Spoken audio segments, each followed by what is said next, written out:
ہمارے 94 چک بھی آؤ تقریر کرو، ٹھیک ہے جی، آنا نہیں ہے میں گھبرا رہا ہوں۔ تو اب یہ وہاں اشتہار لگا دیتا ہے کہ علامہ مناظر اسلام، بلبل پاکستان، مقرر شعلہ بیان، مفتی اعظم ڈاکٹر اشتیاق احمد گوندل صاحب تشریف لائیں گے۔ جو کچھ میرے بارے میں پہلے کہو ایک تقریر سن کے کہا، ٹھیک ہے، مجھے عربی پوری طرح نہیں پڑھنی آتی، علامہ میں نے کیا ہونا اور بلبل پاکستان کیا ہونا، اس نے لکھ دیا عقیدت میں، ٹھیک ہے جی۔ ادھر میرے آنے سے پہلے ہی کسی نے کہا یار یہ ایک یونیورسٹی میں پروفیسر ہے انگریزی قسم کا، یہ مفتی کہاں سے آ گیا؟ عبداللہ بڑے بھائی کو بلا کے لے آیا کہ تو پہلے سیدھا کرے، ہمارے انکل کو مفتی نہیں مانتا، نہ مفتی کو پتا ہے نہ جعلی مفتی کو پتا، یہ آپس میں گتھم گتھا ہو گئے، حتیٰ کہ اس کے کسی عزیز نے اس کو کہا کہ لڑنے کی بجائے ہم ایک پمفلٹ بانٹتے ہیں، لکھتے ہیں، اس میں لکھا ڈاکٹر اشتیاق گوندل کے مفتی ہونے کا بیان، ساتھ بریکٹ میں لکھ دیا کہ شیخ احمد صاحب مجھے خواب میں آئے اور انہوں نے کہا کہ اس اشتہار کی جو 1000 کاپیاں کروا کے 94 چک میں تقسیم نہیں کرے گا اس کی ساری خاندان کو خارج پھیل جائے گی، ساتھ یہ لکھ دیا۔ اب سادہ لوگ ہیں، انہوں نے وہ اشتہار، نہ میں مفتی ہوں نہ اسے پتا ہے، اس نے جزو کو اتنا پھیلا دیا۔ تقریر میں تو آپ دیکھیں نا، مطلب اہل تشریح کے ذاکر ہوتے ہیں، صاف پتہ چل رہا ہوتا ہے کہ اپنی طرف سے باتیں بنا رہے ہیں، لیکن آپ بھی بیٹھے ہو نا، آپ بھی تو رو پڑے، وہ تو فن ہے، مہارت ہے، مبالغہ ہے، آپ کو سمجھ نہیں آئے گی اس لیے کہ آپ نے شیعہ ذاکر کو سنا نہیں ہے، لیکن ڈرامہ یا مووی آپ نے دیکھی ہے، آپ کو صاف پتہ ہے کہ یہ لڑکی جو اغوا ہو رہی ہے اس کم وقت کو پیسے مل رہے ہیں، اصل میں اغوا نہیں ہو رہی، اور گھر میں والدہ اور دادی اس طرح کمیز اٹھا کے دعائیں مانگ رہی ہے، بدبختن اللہ چوکے رو رہی ہیں زارو قطار۔ بیٹا تاریخ میں مبالغے ہوتے ہیں، ناقابل اعتبار چیزیں ہوتی ہیں، غیر مستند چیزیں ہوتی ہیں، جزو کو کل پر پھیلا دیا جاتا ہے۔ یہ سارے مسائل تاریخ کے ساتھ ہونے کے باوجود حنیف نفیس ہی، اس کا مطلب نہیں ہے کہ ہر وقت وہ اگنی میں ظاہر ہوتا ہے، کئی دفعہ ایک دن دیہڑے پیار سے ملتے بھی دیکھا ہے ان کو، اور جن سے ملے ہیں یقین جانے وہ بچ بھی گئے، حالانکہ حنیف بھائی کی جب بھی آلموسٹ خود کو شملے بھائی یہ عقیدہ ہے، میں کوئی اور ساتھی کو بھی مستعد کر سکتا ہوں، لیکن میں نے کہا کہ چھوٹا بھائی ہے اور ہے بھی قبل مسیح کا، تاریخ کا ایک منٹ بھی پڑھایا تھا نا قبل مسیح کو۔ یہ اصل میں آج کچھ درجن بھر نئے لوگ آ گئے ہیں، تو میں نے کہا ان کو تھوڑا سا خوش کرنا چاہیے، اس انداز میں پڑھانا چاہیے کہ یہ کہیں کہ جماعت اسلامی والے بھی ہنس لیتے ہیں، ورنہ جماعت اسلامی والے نیری ٹینشن، کوئی اشتہار ان کا، کوئی پمفلٹ، کوئی کام سیدھا ہو ہی نہیں آنے، ڈھونڈتے رہنا ہے کام خراب کدھر سے۔ بھائی کل ہی بچے پیدا ہوئے ہیں سرگودا میں، ٹھیک ہے جی، ماں نے اولاد کو محبت دی ہے، اولاد نے ماں باپ کا ادب کیا ہے، وقت پہ نمازی ہوئی ہیں، اذانیں ہوئی ہیں، لیکن یہ مرکز ہم نے بنائی اس لیے ہے کیا مل جل کر ٹینشن پھیلا، لاہور سے بھی کسی کو منگایا ٹینشن پھیلا، یہ اس لیے نہیں آتے، یہ یوتھ کا اصل چیمہ بہت فائدہ ہوا ہے، ٹھیک ہے کہ یہ سارے حسن چیمے لگ رہے ہیں، مجھے پتہ نہیں چل رہا کون کون، لیکن ہسٹری ایک تو میں نے پچھلی دفعہ کافی تحسین کی تھی یہ یوتھ کی اور ساجد بٹ صاحب کی کہ جماعت اسلامی میں بھی باقی جماعتوں کی طرح سلیکٹڈ ہسٹری بیان کرنے کا رواج ہے، اس سے بڑا مسئلہ پیدا ہوتا ہے۔ میں نے سنا کے سوچ لیا کہ میں نے حضرت ابوبکر کو اوپر ثابت کرنا ہے، میں ان کے واقعات بیان کرنے لگ گیا، دوسرے نے سوچا حضرت عمر کو کرنا ہے، میں وہ بیان کرنے لگ گیا، کوئی حرج نہیں ہے، میں ابھی بتاتا ہوں آپ کو، اس سوچنے میں حضرت علی کو آگے رکھنا ہے، اس نے وہ واقعات بیان کر دیے۔ اب میں آج کے لیکچر کی اصل بات کی طرف آ رہا ہوں سب سے بڑی غلطی یہ فطری چیز ہے جو میں نے بیان کی. سب سے بڑا مسئلہ یہ ہوا کہ ایک ہے قال اللہ تعالی، دوسرا ہے قال رسول اللہ. ایک ہے قال اللہ تعالی، اللہ نے کہا، فرمایا، اللہ نے کہا، یہ کیا ہے قرآن. دوسرا ہے قال رسول اللہ صلی اللہ علیہ وسلم، یہ کیا ہے رسول اللہ صلی اللہ علیہ وسلم نے فرمایا. اصل مسئلہ ہوا کہ ان کے مقابلے میں نے ہسٹری کو ترجیح دے دی. یہ جتنی باتیں میں نے آپ کو تاریخ کی بتائی ہیں، تاریخ میں ہیں، ہو سکتی ہیں، تاریخ ضرورت بھی ہے، لیکن جو بات اللہ نے فرمائی اور جو لب مصطفیٰ سے نکلی اس پر شک کرنا گناہ نہیں ہے، کفر ہے. دوبارہ سن لیں یہ بات، جو اللہ نے کہا، اس کے رسول نے کہا، اس پر شک کرنا ایسے ہی ہے جیسے آپ کفر کی طرف جا رہے ہیں. ایمان ہے یہ کہ جو انہوں نے فرمایا وہ سمجھ میں آئے تب بھی سچ ہے، نہ سمجھ میں آئے تب بھی سچ ہے. ہم سے غلطی یہ ہوئی ہو جاتی ہے کہ ہم تاریخ کو بریلوی مکتبہ فکر، جماعت اسلامی مکتبہ فکر، سپاہی صحابہ مکتبہ فکر، دیوبندی مکتبہ فکر، اہل حدیث مکتبہ فکر، اور نون لیگ اور پیپلز پارٹی مکتبہ بے فکر، ان کو تو ہم لا نہیں دے، جن کا دینی ذوق ہے. ان کے ہاں ہم تاریخ کو وہ مقام دے دیتے ہیں جو اس کا بنتا نہیں. اب میں نے آپ کے اندر ایک چیز پیدا کرنے کی کوشش کی ہے، اس کو انگریزی میں کہتے ہیں critical thinking. Critical thinking, critical thinking کیا ہوتی ہے اس کی ایک سادہ مثال سنیں. آپ میں سے جس نے بھی 5 جماعتیں پڑھی ہوئی ہیں، کتنی بولی ہے عبداللہ؟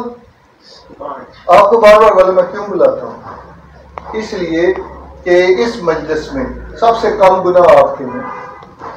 یہ سوچتا ہوگا کہ یہ کیسے ممکن ہے، انکل کو پتہ ہی نہیں. میں میرا ایک دلیل دیتا ہوں، آپ خوش ہو جاؤ گے اور یہ بھی مطمئن ہو جائے. اب بعد میں پیدا ہوگا نا، سب سے گناہ کا موقع کم ملا ہے، اگو ویکھیں گے کہ یہ نہیں پاندے. اچھا بیٹا، یہ مسئلہ آپ کو سمجھا رہا ہوں کہ یہ جو تاریخ ہے اس کے بارے میں بنیادی چیز کیا ہے کہ یہ خراب ہے، یہ ٹھیک ہے. کریٹیکل تھنکنگ کی ضرورت ہے. جیسے ہم دیکھیں گے کہ جرمنی سے گورا آیا، یہ حادثہ ہوا، ہمیں افسوس ہے، لیکن سارے سرگودا والے کیا 1% بھی ایسے نہیں ہیں، لیکن اس نے واقعہ تو اس کے ساتھ ہوا. اسی طرح سے میری ایک تقریر نے مجھے ولی اللہ کیسے بنا دیا. تقریر تو ایک مہارت اور فن ہے نا. یا کسی ایک وقت میرا دل پسیجا اور میں نے مدرسے اور مسجد کو 5,000 روپیہ دے دیا تو سمجھا گیا میں تو بڑا نیک آدمی ہوں. شام کو جا کے میں نے مجرے پر نعوذ باللہ 20,000 دے دیا، وہ کسی کو پتہ ہی نہیں. 200 طلبہ میں سے ایک سگریٹ پی رہا تھا اور وہ صاحبزادہ صاحب کے مدرسے کا تھا بھی نہیں. مجھے غلطی لگی دیکھنے میں نے غلط بیان کیا. وہ ریڈی والے کا بیٹا تھا، وہ اندر واش روم یوز کرنے گیا تھا، میں نے سمجھا طالب علم. باہر آ کے ان کے مدرسے کے سامنے وہ سگریٹ پی رہا تھا. میں نے لکھ دیا کہ پاکستان میں مدارس کا نظام اخلاقی زوال کا شکار ہے. میں نے ٹی وی میں آ کر یہ بات کر دی، بلکہ میں پہلی بکس کا مارا ہوا تھا دینی لوگوں کے بارے میں. مجھے بڑی خوشی ہوئی.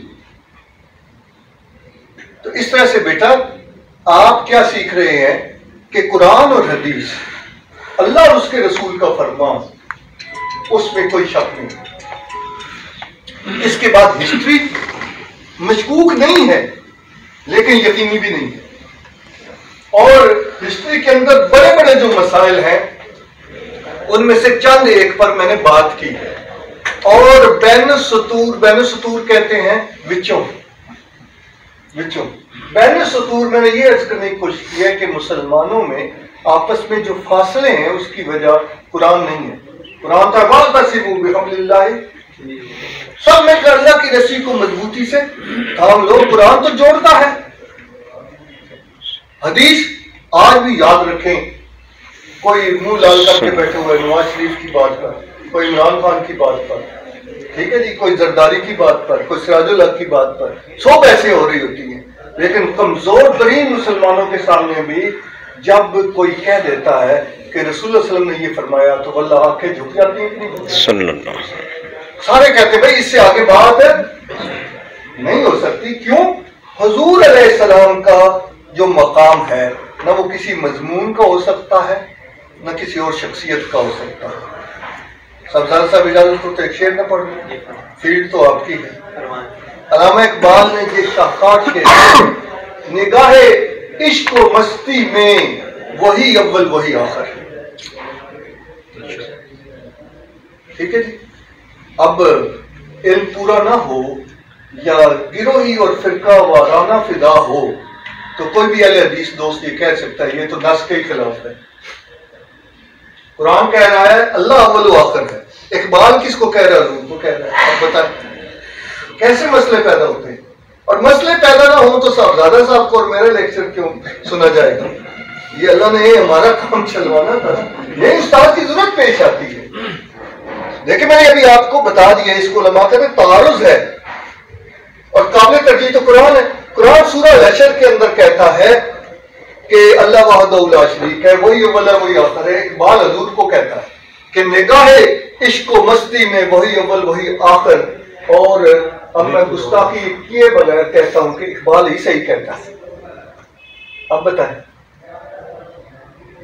اور اب آپ میرے بارے میں پتہ کریں کہ پچھلی دفعہ تو ٹھیک تھا، بریلوی تو نہیں ہوگی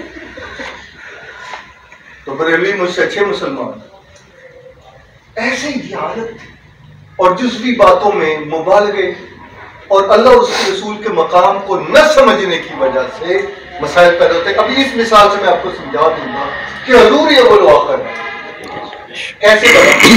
بھائی پہلے اللہ کو نہیں نہ مانا جاتا، اللہ کو پہلے نہیں مانا جاتا، نہ وہ اللہ کو پہلے مان سکتا ہے جب تک کہ وہ یہ نہ مانے کہ محمد رسول اللہ صلی اللہ علیہ وسلم کی زبان سے سچ کے سوا کچھ نہیں نکلا. اللہ کو ہم کیوں مانتے ہیں؟ ہم نے دیکھا، ہم چھو سکتے ہیں، ہم سن سکتے ہیں، ہم دیکھ سکتے ہیں؟ نہیں. ہم پہلے یہ مانتے ہیں کہ محمد کریم صلی اللہ علیہ وسلم کی زبان سے جو نکلے گا وہی سچ ہے.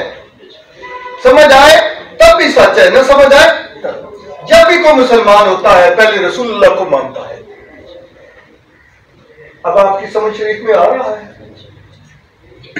نگاہ عشق و مستی میں وہی اول وہی آخر. قرآن نہیں ملتا حضور کی زبان کے علاوہ، نہیں ملتا. نہ جنت کا تصور ملتا ہے، نہ دوزخ کا ملتا ہے، نہ توحید ملتی ہے، کچھ بھی نہیں ملتا. نگاہ عشق و مستی میں وہی اول وہی آخر، وہی قرآن، وہی فرقان، وہی یاسین، وہی توحہ. یہ میں نے اس لیے اجازت لی تھی کہ صاحبزادہ صاحب کو میں نے تھوڑا سا سنا تھا، لیکن دیگ میں سے بندہ ایک چمچ چکھ لینا باقی ذائقہ پتہ چل جاتا. تو فی دن کا ہے تو میں نے کہا چلو میں ہاتھ مارنے لگا. اچھا جی پچھلی دفعہ میں کہہ گیا تھا، اچھا پچھلی دفعہ میں نے پوچھا تھا، آج چونکہ پھر نئے لوگ آئے، بور تو نہیں ہو رہے بھائی؟ پچھلے آنے والے بتا صحیح سی بتا دیں. ہو رہے ہیں تو ہوتے رہے. 12:15 تک تو میں نے لینی ہے تھوڑا، کیونکہ ساجد بٹ صاحب نے یہ لکھا ہے. تو میں کہہ کے گیا تھا کہ آپ کو دنیا کا نقشہ پتہ ہونا چاہیے. تو اس کا نتیجہ یہ نکلا کہ وہ آدھے جغرافیہ دان تو جو ہے نا وہ شاید تاسو علوم پہنچے ہوں گے، چونکہ وہاں چنے والے چاول پکنے ہوں گے. نہیں گوشت پر، اچھا گوشت آپ تو بڑی قربانی دے کے آئی. اور میں نے یہاں پہ بینر دیکھا ہوگا کئی علماء تشریف لا رہے ہیں اور موٹر سائیکل روٹین سے زیادہ تھے. تو خیر تو وہ آئے نہیں ہیں. دنیا کا نقشہ پتہ ہونا چاہیے. وہ طالب علم یاد رکھے 5 سوال ہو پرچے میں اور 2 اسے پتہ ہی نہ ہو کہ سوال کیا ہے. 5 میں سے تو 40% نمبر تو فارغ ہے نا. ٹوٹل 5 سوال ہو تو اس میں سے 2 نہ تو 40% سے وہ فارغ ہے. تو میں آپ کی خدمت میں عرض کرتا ہوں کہ ایک کتاب ہے الفوز الکبیر،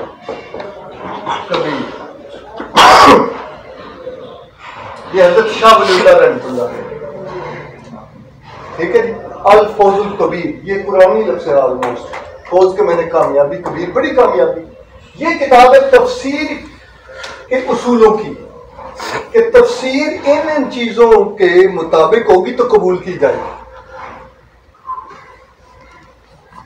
جیسے ایک گھر کا لفظ آپ بولتے ہیں گھر کا، تو اس کے بارے میں منیمم چیزیں ہوتی ہیں تب ہم اسے گھر کے، دروازہ ہو، چار دیواری ہو، چھت ہو، دیواریں ہو، کچن ہو، چلو ایک رہنے کا کمرہ ہو، تب بھی گھر مان لیا جائے گا. لیکن ان میں سے کوئی چیز بھی نہ ہو، ایک چارے کا کھیت ہو، ایک بکری ہو، ایک مرغی ہو، 2 انڈے ہو اور آپ کے گھر ہے. ایسے ہی تفسیر کے حضرت شاہ ولی اللہ رحمۃ اللہ علیہ نے اصول بتائے ہیں. ان اصولوں میں انہوں نے 5 گروپ بتائے ہیں. 5 سوال سے میں نے پرچے کے کہ تفسیر یا قرآن مجید کے جتنے علوم ہیں ان کو اللہ کے سوا کوئی نہیں جانتا. یا